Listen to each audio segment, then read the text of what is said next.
برای طریقت الحسین زینب بنت علی با آواز بلند صلوات. اللهم صل علی محمد و آل محمد.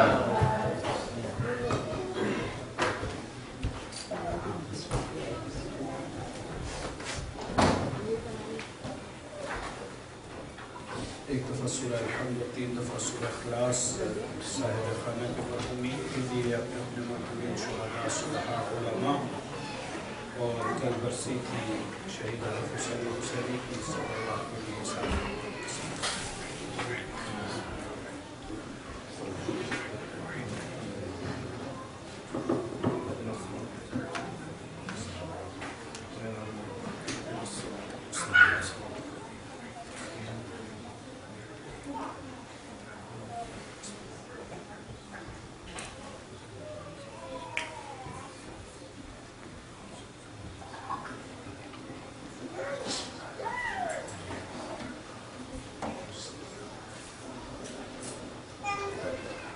ما شاء الله لا حول ولا قوة إلا بالله العلي العظيم. حسبنا الله ونعم الوكيل، نعم المولى ونعم النصير. أعوذ بالله من الشيطان الرجيم. بسم الله الرحمن الرحيم. الحمد لله رب العالمين. الحمد لله مالك الملك مجري الفلك مسخر الرياح خالق الإصباح ديان الدين رب العالمين. الحمد لله الذي لم يتخذ ولدا ولم يكن له شريك في الملك ولم يكن له ولي من الذل وكبره تكبيرا. اللهم صل على محمد وآل محمد. ثم الصلاة والسلام والتحية والإكرام على النبي الأمي المكي المدني سيدنا ومولانا ومولى الثقلين بالقاسم محمد. اللهم صل على محمد وآل محمد.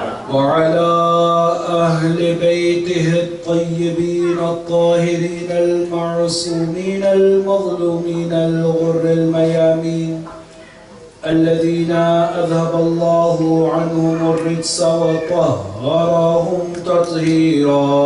اللهم صل على محمد وآل محمد. ولعنة الدائمة على أعدائهم من حين عداوتهم إلى قيام يوم الدين. أما بعد فقد قال الله الحكيم في كتابه الكريم وقوله الحق. بسم الله الرحمن الرحيم. قل لا أسألكم عليه أجرا إلا المودة في القربى. آمنا بالله وصدق الله العلي العظيم. اللهم صل على محمد وآل محمد. Respected elders, my dear brothers and sisters, Assalamu alaikum wa rahmatullahi wa barakatuh. Inshallah, first few minutes of my speech would be in English, and then inshallah we'll move on with Urdu. And this is especially geared towards the attention of our youth, our young brothers and sisters. So I would like to request humbly that throughout this speech, if it is in Urdu or English, pay attention. And inshallah, we'll try to take some lessons with us, inshallah, from the life of our master, the chief of the martyrs, Imam Hussein Sayyidul Shuhada, salawatullahi wa salamu alayhi.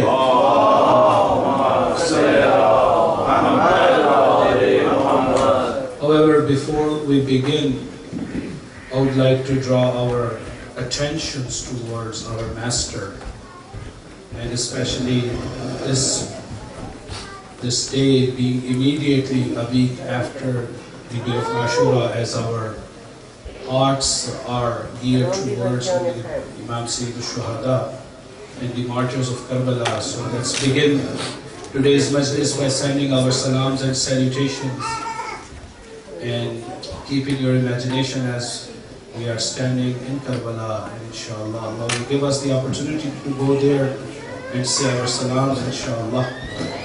Assalamu alayka ya Aba Abdillah wa ala al-arwah allati halat bifinai. عليك مني سلام الله أبدا ما بقي وبقي الليل والنهار ولا جعله الله آخر العهد مني لزيارتكم. السلام على الحسين وعلى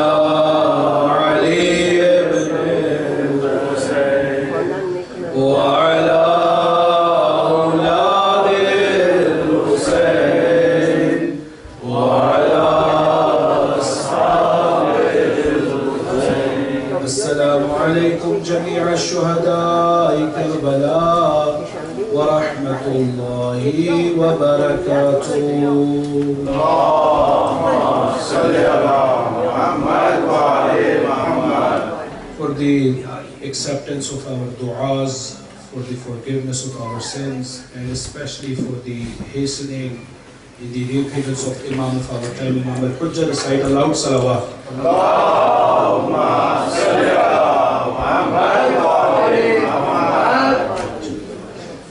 Brothers and sisters, as I have mentioned that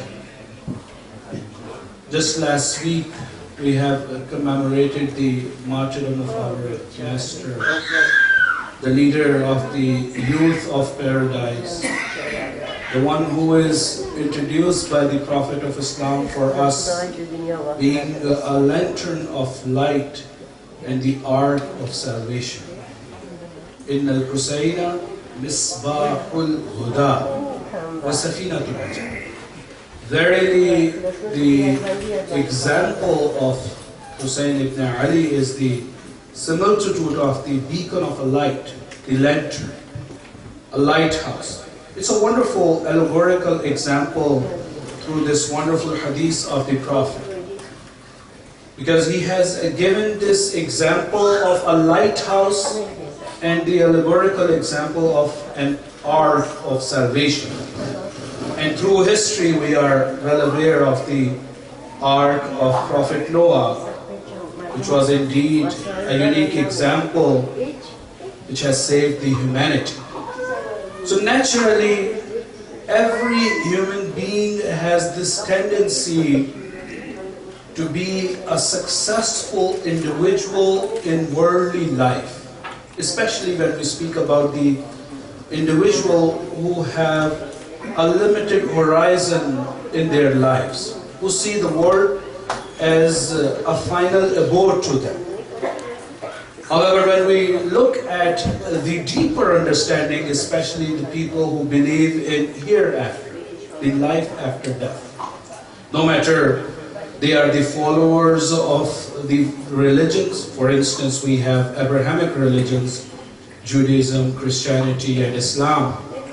All these three religions, and some other religions as well, they have faith in the life after the death. And Quran has put a lot of emphasis on that, that as the human being, we need to be mindful of that life which is more important than this world. So naturally, the individuals who have the focus of their attention, in addition to life of this world, the life of hereafter, they also look towards the success in hereafter as well. We see that a child is born, is uprooted by the parents, go to school, and then goes to the university, and then looks towards a career. For instance, acquires a degree or a license or whatever skill that person is looking to, man or woman. There is no difference. Everyone wants to have a profession or a career. Why? because they want to have a successful life. For instance, if I am pursuing my career as a lawyer, or as a physician, or as an entrepreneur, I want to have a successful life. I don't want to be defeated in this world. I want to have a life which will provide me luxury, which will provide the sources of income, because I see that as the sign of success. In my superficial worldview of the success in this world, who is successful? This is a very important question which all of us, we can ask ourselves. Because we chase that goal based on our perception of the success. Who is successful, for instance? If you ask this question honestly and with all sincerity, you yourself, most of the times when we talk to ourselves, we are more sincere than we are talking to other people, for instance, to parents or to a scholar.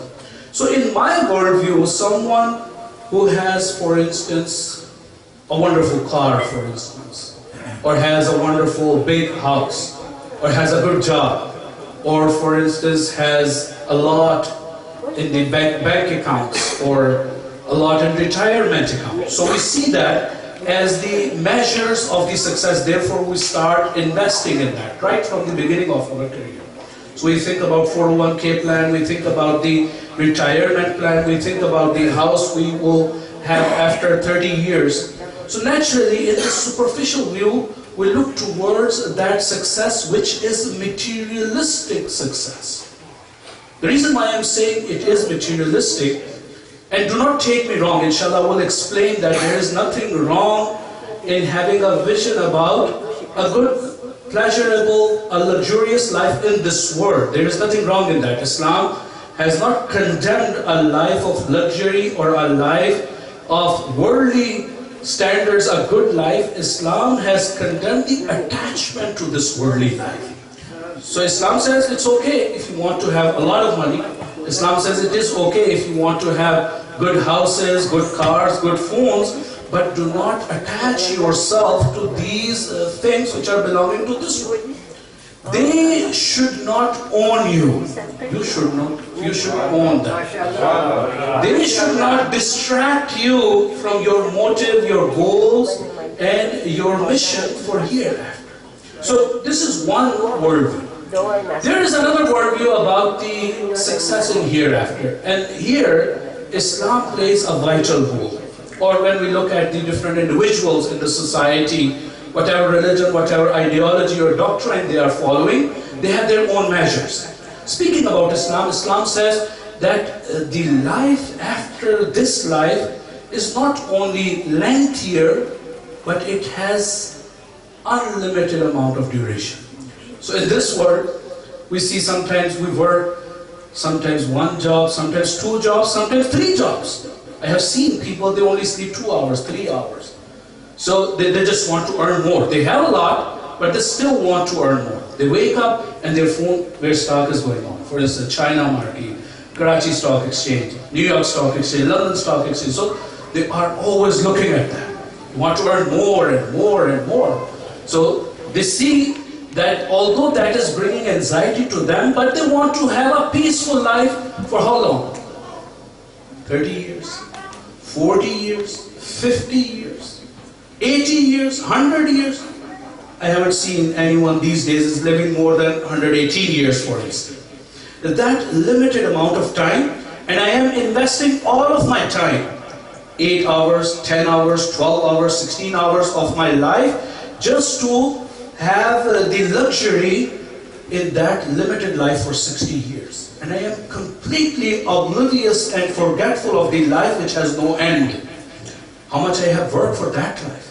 I need a good car when I become older. I need to have a good house when I grow older. But what about after I am dead and that grave is closed and this money which I had in my account, the cars which I have acquired, the houses which I have built, they are not going to give me any benefit. Now what is going to give me the benefit? My amal is salih. Amir al-Mu'minin Ali ibn Abi Talib salawatullahi wa in Nahjul Balagha speaks wonderfully about that reality. He's returning back from an expedition and he is stopping by at Siffin, looking at a graveyard, a cemetery, and speaking to the dead people.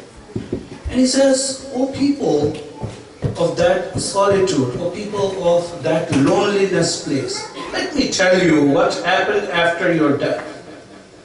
The houses which you acquired and you were living peacefully, now houses are still there, but the other people are living in those houses. You have acquired those houses, you have built those houses, but someone else is enjoying that house. The money you have accumulated, you have worked hard day and night, that money is consumed by other people. Even your spouses, you had vowed yourself that you will not become apart from each other, they have remarried.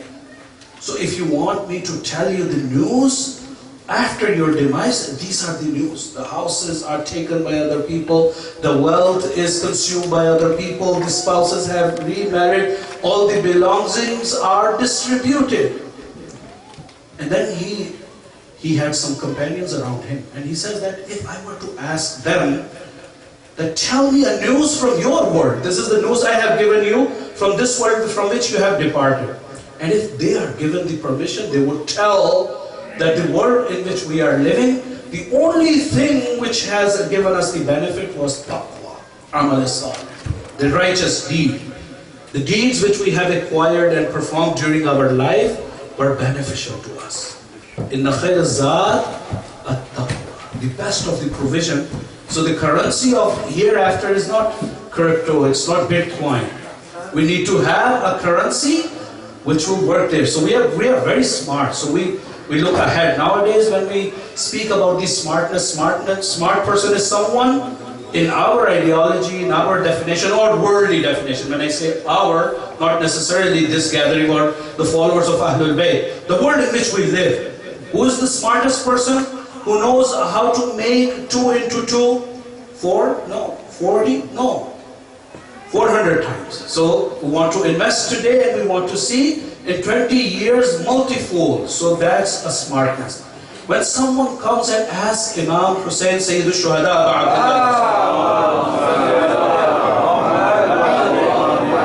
what is aql? What is smartness? Al-aql. And you look at the response of Imam. He says, the aql is not, and this is the explanation, I am paraphrasing, that he says that the aql or intellect or smartness is not that how you earn a lot, how you build your wealth. Al-aqlu ma ubida bihi ar-Rahman wa maktusiba bihi al-jinan. Aql has 2 characteristics. The first characteristic of aql is the one which makes you the humble servant of Allah and which helps you to earn paradise. Al-aqlu ma ubida bihi ar-Rahman, the one which makes you the Abdullah, Abdur Rahman, the Banda, the servant of Allah subhanahu wa ta'ala. Wa maktusiba bihi al-jinan, and which help you to acquire the paradise. And someone asked, people were smart at that time, especially the people around Amirul Mu'minin Ali ibn Abi Talib salawatullahi wa sallam.